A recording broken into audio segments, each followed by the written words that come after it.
temps d'aller ausculter madame dans le 37 hein? Il est passé du Cameroun à Joliette en 2023 et c'est en gériatrie qu'il a fait sa place. Tout est correct. OK, je reviendrai plus tard. Après un stage de 9 mois, il travaille depuis avril comme infirmier. Passer de l'Afrique au Québec n'est pas simple. Une grosse adaptation parce que les priorités sont un peu différentes. Ici, on met plus l'accent sur ce que le patient ressent, son confort.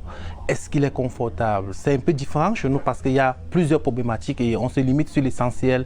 À Joliette, 36 infirmières et infirmiers africains ont été recrutés depuis 2 ans. Uniquement en gériatrie, on souhaite en garder au moins 5. Je roulais avec des postes dépourvus de personnel et j'en ai recruté 5 qui vont combler des postes une fois qu'ils auront leur permis, là, bien sûr, mais le poste les attend. L'offensive pan-québécoise de recrutement d'infirmières africaines fonctionne. Sur les 1100 candidats et candidates du départ, 530 ont complété la formation, 489 la poursuivent. Seulement 81 personnes ont échoué ou abandonné.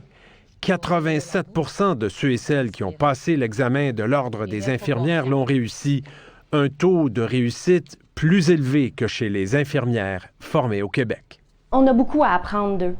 Ils sont courageux, ils viennent ici en famille, se déracinent volontairement. Ils viennent dans un autre système de santé qu'ils ne connaissent pas, qui est très différent de ce qu'ils connaissent. Fait qu'on parle d'une reloc là, pour elle. Fabrice semble très apprécié. Il a une bonne humeur qui est contagieuse, il a une belle approche aux patients, il est patient, il est doux. Allô, allô, allô. À peine arrivé, lui et sa femme viennent d'accueillir la petite Catherine Noël. Fatima, mais ça va comment, ma princesse? Ariel, médecin au Cameroun, travaille ici comme préposé aux bénéficiaires. Les deux disent vouloir s'enraciner à Joliette. Parce que Joliette, c'est d'abord une très belle ville et j'ai une très belle équipe ici.